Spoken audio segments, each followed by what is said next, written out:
دست سر نوشته، قصه زندگی رو خود خدا نوشته.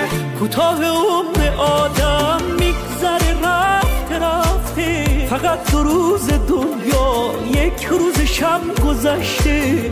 دقیقه های رفته هیچ موقع بر نگشته. بخندم میشه خوش باش بی عذر و بی بهونه، زار تموم دنیا بهت بگن دیوونه. از آدما فقط یه خاطر جا میمونه. بخند همیشه خوش باش بی عذر و بی بهونه، بذار تموم دنیا بهت بگن دیوونه. از آدما فقط یه خاطر جا میمونه.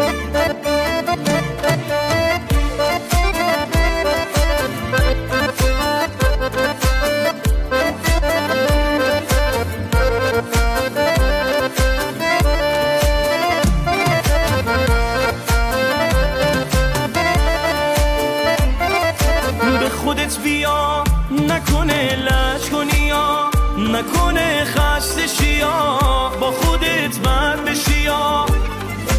به خودت بیا نبینم غف داری یا نبینم فرصت رو از دست بدی یا نکنه شب کنی یا قول دادی یا.